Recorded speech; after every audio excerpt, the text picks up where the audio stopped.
In my last discourse, I have tried to explain in my own way, in the limited time, the vast span of composed music and their relative importance and their scope of application both in the practice side as well as in the exposition side.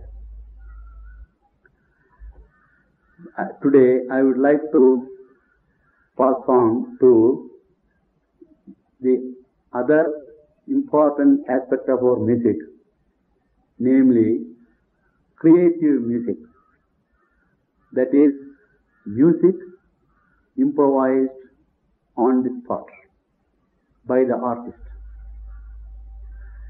In an extended sense, I should say that the entire art of music is creation and nothing but creation. Our great composers wanted to express their inner emotions spontaneously in their own way through various types of compositions, which naturally meant creation of an art, creation of new form, creation of new expression, which will reach the eyes and ears and the heart of the listener and impress them and elevate them to a higher level of existence. In that sense, there is nothing but creation in art. I can even go to the extent of saying that art is creation. But we mean something specific in the technical world. Creative music we call raga alapana, thanam singing and pallavi singing. Niraval and kalpanaswaram being adjuncts to these three main branches of Manodharma Sangita. But before I pass on to this important section or important aspect of the art, I have just left behind without considering the great topic called Tala or Layam. Now, Nada or sound and Laya or Tala, I can compare their importance to two eternal parallel lines which will never meet and which will have an eternal existence. They perhaps meet only at infinity, and students of science, I believe, they compare for parallel lines the rays of the sun which they meet at infinity. Now, Nada, absolute sound and Laya are such concepts because they, if at all, converge and meet, they do so only in infinity, that is Godhead. Takara Shankara Prokto Lakara Shakti Richyate Shiva Shakti Samayoga Tala Yate. So goes a great verse. It says that the word Ta and La means Lord Shiva and Shakti. Lord Shiva signifies Tandava and Goddess signifies Lasya, a particular feminine graceful dance. So the very word Tala is taken to mean Godhead absolute and the motherhood absolute. Now such is the importance of Tala that there cannot be any music, there cannot be any art without the assistance of Tala, without the presence of Tala. Tala is an all-pervasive aspect of music and dance and any art. In a broad sense, there is rhythm and Tala in every movement of the universe also. They say the music of the spheres, there is rhythm. And there is rhythm in everyday's function, in the cyclic event, and so on and so forth, about which I do not want to digress anymore. Now in music, however, Tala has got 10 characteristic features. They are called prananas, life principles, by great Lakshanakaras, grammarians. They have got Kala, that is time factor. Kala and time factor is the most important one. Everything rests in time, as we know already.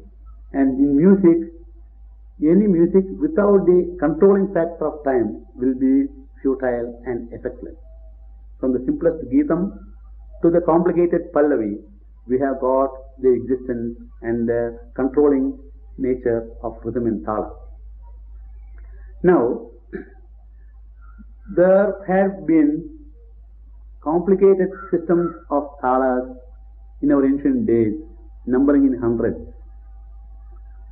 They had their own time, but the present system of Tala we use is a much simplified one. They are 7 in number, just like the Saptaswaras, namely Dhruva, Madhya, Rupaka, Jhampa, Triputa, Ata, and Eka. Now these 7 main talas are constituted by 3 important limbs or angas. They are formed by the manipulation of the beat of the hand together, the counting of fingers, which is silent, and the waving of the hand, which is also silent. And the manipulation of these 3 methods of reckoning Tala constitute these angas. They are in order named Lekhu, Dhrutam, and Anudrutam. A Lekhu is an anga which is constituted by a beat and a few counts, either 4, 3, 5, 7 or 9, according to its jadi, as we call it. It varies, in other words, its value in 5 patterns, that is 3, 4, 5, 7, 9. They have got their specific names. Chaturashra is 4, Trayashra is 3, Khanda is 5, Mishra is 7, and Sankirma is 9. Now, in all these 7 talas, Laghu is present without fail. So you can imagine easily that under each main tala, we get 5 sub-varieties, and all told, we get 35 talas. This is a much simpler system of tala which we have at present. Now, usually, technical pieces or compositions like Gitas, they are found sometimes in the Dhruvatala or Madhyatala. They are pretty long ones. They have Dhruvatala, for instance, have got a Lekhu, a Dhrutam, and 2 Lekhus. And the Madhyatala will have a Lekhu, a Dhrutam, and a Lekhu. Now, in Varnas also, we have got Atatala Varnas and Aditala Varnas. Atatala also has got 2 Lekhus and 2 Dhrutams. So all these longer talas are in the Abhyasa sphere, that is practical sphere, for practitioners or beginners or students. But when we come to the compositions of the Sabha variety, which will be presentable, we come to shorter talas. The kritis are usually in shorter talas, Aditala, 1 Lekhu and 2 Dhrutams. This Lekhu will be only 4 in count. 1, 2, 3, 4, 5, 6, 7, 8. And Rupakatala, it is only 6 in count. 1, 2, 3, 4, 5, 6. And we have got Tripura Tala. 1, 2, 3, Elagu. 1, 2, 1, 2. And 2 Dutams. So usually we find compositions in these shorter durations because of the fact that the composer or the performer will find it more convenient to have his own ideas of expression with the least botheration of complicated countings and all that. Now, South India has got also a typical tala named Chapu Tala, which has got only 2 beats, dividing the tala as it were in 3s and 4s. Takkita takkadhimmi. This is a very, very nice tala which will appear in both dance as well as music concerts. It has got a beauty of its own akin to the dance of a beautiful and a well-accomplished dancer. Now, I have to impress upon you another factor in the talam, namely the tempo. I have just explained the simpler system existing now. But more than all these, the tempo we maintain is very important in our music. As I have told you, in varnas and compositions, we either take up the slow tempo or the medium tempo or the quick tempo. But we will have to maintain the same tempo once we take up to that. And if at all we have to change the tempo, we will have to do it either in doubles or in halves successively. Now, having spoken so much about a vast subject like Layam or Thalam, I shall just now pass on to the realm of Manodharma Sangeeta, because I have told you Layam embraces all the different branches of musical knowledge. I think you will be able to appreciate what I will say now. Now, Raga Alapana, Thanam and Pallavi are the 3 main branches of Manodharma Sangeeta or improvised music. Now, the detailed alapana of a raga is or may be compared to like a detailed treatment of a subject. That is, whether the subject is spoken or written, the person of intelligence and good education and background will do well to think it thoroughly and present it with a proper introduction and a detailed treatment in sections or by analytical method. He will analyze things properly and divide into chapters or sections or paras or volumes as the case may be. Now the same analogy is taken in our process of alapana also. A raga, I told you, is the sum total effect of the various combinations of the swaras or a certain group of swaras. Now, if an artist is to attempt the detailed alapana of the raga, which is absolute experience, he first gives you an outline figure of the proposed raga. Now, I will take, for instance, a raga like Todi, which is very popular in our country. Now, before I proceed to a detailed alapana, I should introduce the raga in a proper manner, in as simple a manner and as quickly as possible to the audience. So, I will just cover almost 2 to 2.5 octaves and give you an impression of the raga. It will be something like this.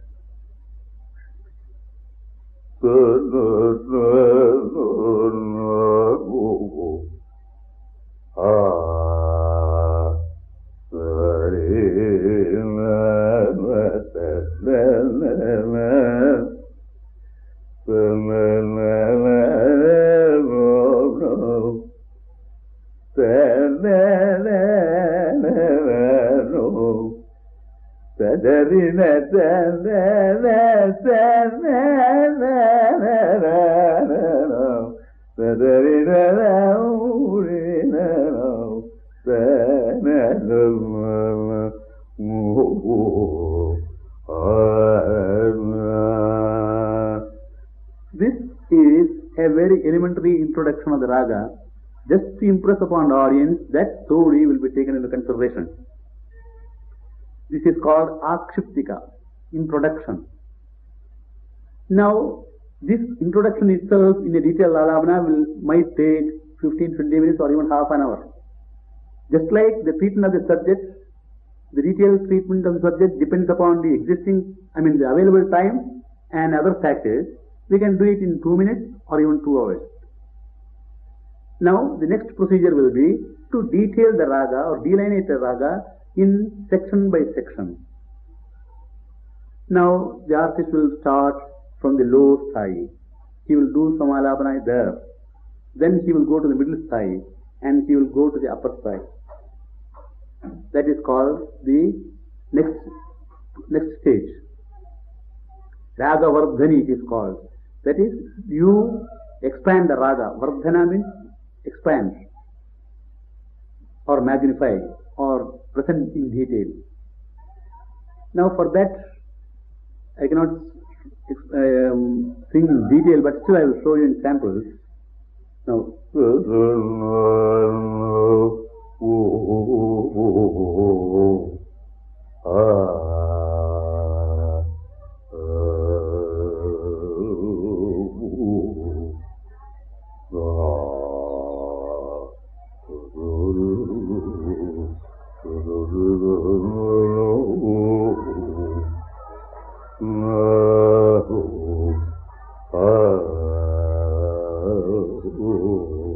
something like that. You will go this way and that in the same sthai for a long time, so that this aspect of the raga will be impressed. Then we come a bit above in the middle sthai, middle octave.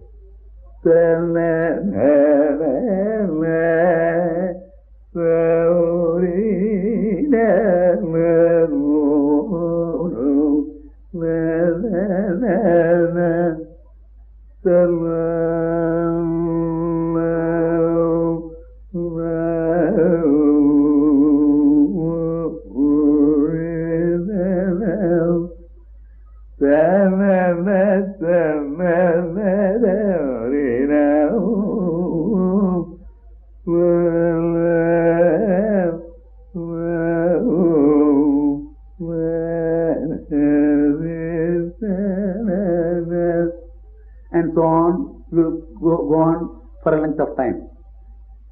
Then the artist goes to the next octave, higher octave.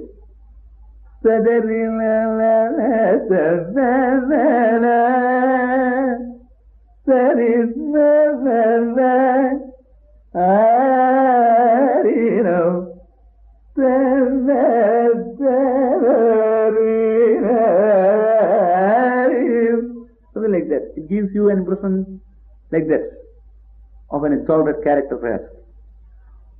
And the next step will be a proper conclusion.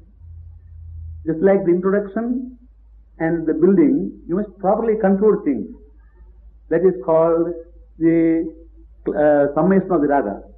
Now, we will do it.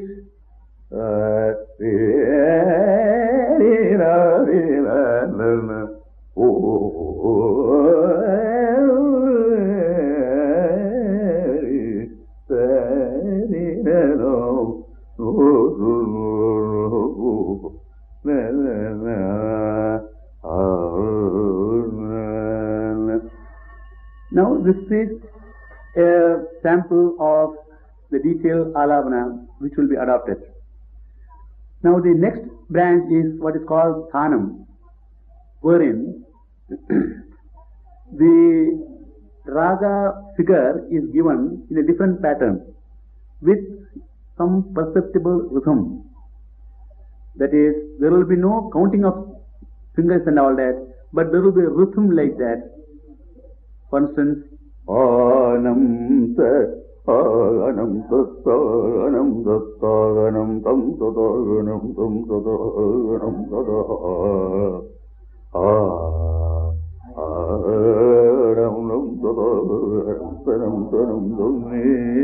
Sakadimi, Sakadimi, 1, 2, 3, 4, 1, 2, 3, 4, like that.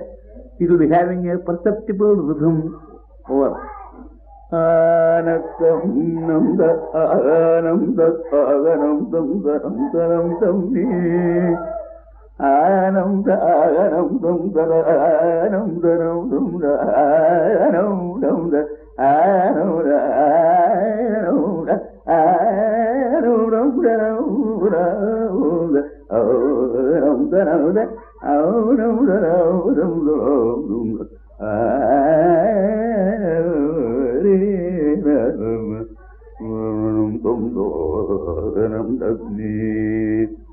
Now this is what is called Thanam or Madhyama Kalam, which will give you a more vivid idea of raga with a perceptible rhythm.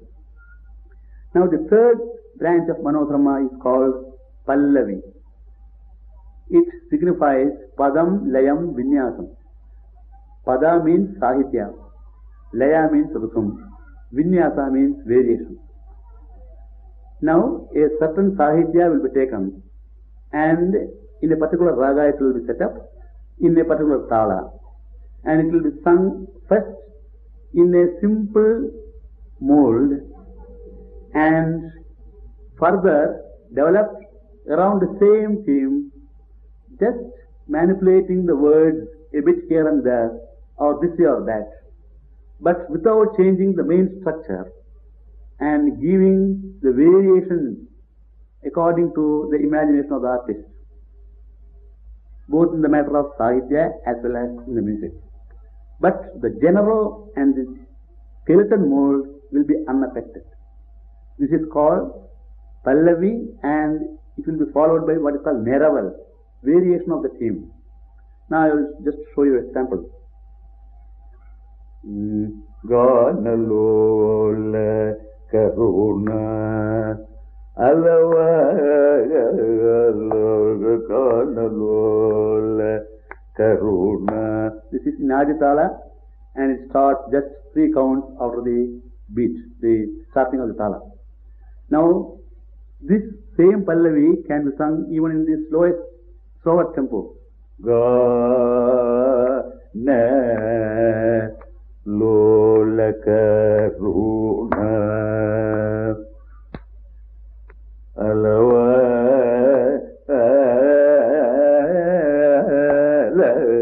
ga na lola karuna. Now for purposes of time, I will just take the medium tempo and try to impress you what and how we do Neraval or variations. Ganalola Karuna Alava Ganalola Karuna Alava Ganalola Karuna Alava Ganalola Karuna Alava Ganalola Karuna Alava Ganalola Karuna, something like that. Now this will be supplemented by what is called Swara singing. The Swara singing is an art by itself, specially adopted by South Indians, and it has got certain simple rules and regulations to be followed, about which you need not trouble yourself much. But I'll just sing before you samples. The Swara will be sung just after the beginning of the Pallavi, beginning section, and it will end itself and just join with the beginning in the next avarta. It will be like this. Ganalola Karuna Gamada Magari Sati Ganalola Karuna Madani Sani Namagari Sari Ganalola Karuna Sani Dani Namada Magari Sari Ganalola Karuna. These are all short avartas of Swaras. In concerts we will have also long avatars. Now, this is in short what we mean by the Manodharma Sangeeta in its different branches of usage.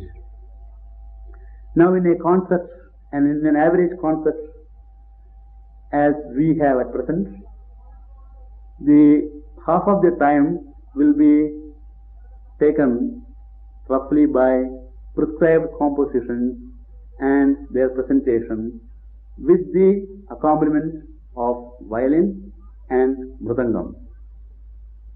Now, violin, as you know, has become practically Indian, and there are famous artists who reproduce Indian music very beautifully.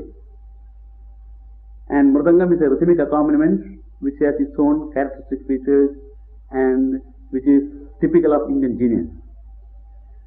Now, the rest of the time, the latter half, will be taken by Ragam, Tanam and Pallavi, this Manodharma aspect, and towards the close of this, the performer on mridangam will be given a solo chant, which will be very interesting.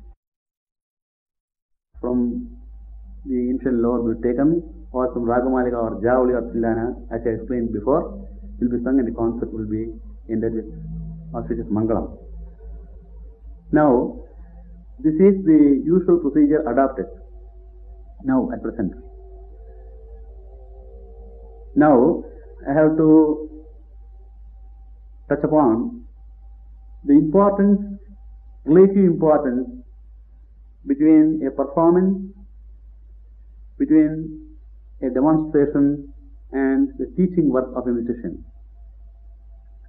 Now, a performance, the purpose of a performance is to impress a large audience the artistic excellence of our great art in its various aspects according to the views or according to the inner vision of the artist and his sincere achievements thereon. It will be, in other words, an interpretation of the artist of the art on the platform. The effect will be upon a larger audience in these days, and it will have naturally a general effect over people. Now, besides, in our society, in temples as well as in marriages, music concerts are usual, and they are almost part and parcel of the social activity, and they are considered to be almost inseparable and auspicious too, because music after all is auspiciousness and nothing but that, which can yield whatever is humanly possible and even beyond that. Now, the purpose of demonstration will be more of an educative character for a limited audience, and the teaching of music will, I think, produce some artists and professionalists mainly to propagate the art. Now, each has got its own relative importance. Just like we say, a performance will be the best when the musician is at his best before an audience of good response. So also the teacher and the taught. So also in our cases. Now, in the realm of art, we have got composers, musicians, and commentators or grammarians. I feel composers are the people who create things, who come to us from time to time and interpret the art in fresh modes and give fresh scope to the grammar of music. The grammar of music is practically unchangeable, though it adjusts itself according to time, because after all music is mainly an art. Now this our ancient grammarians have agreed to, and our composers have taken the essence of grammar and given us in a form very relatable and with a good taste and with a sense of future generations and their relative strength or responsiveness. Now, musicians, their function will be to understand and study deeply the art and present things in a manner which will perpetuate the best of tradition.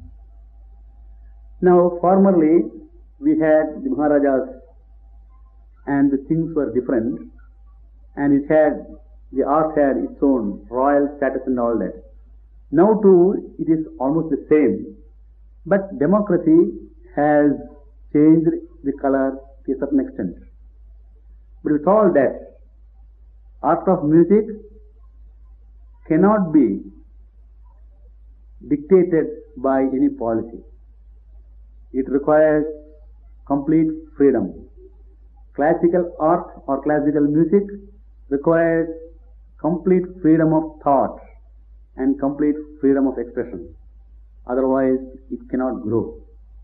And the required atmosphere or the required climate is to be given by the society to the artists of good space and real approach. Now, before I conclude, I'll just add that our music is no doubt a glorious art having at least 3,000 and more years of history behind it, spotted out by a wonderful galaxy of interpreters and composers and musicians and so on, with a soul, with a purpose, with a mission, which is a rarity and which is a contribution to the world, culture and thought. It is self-evident even in recent years when one finds that the greatness of Indian music is much appreciated by even foreign countries, and delegations are being arranged here and elsewhere to appreciate its niceties and its far-reaching results. It is a force, it is an art which can bring together people of different tastes and culture and outlook. In other words, it can bring to us mutual understanding. Wars will be less, happiness will be more.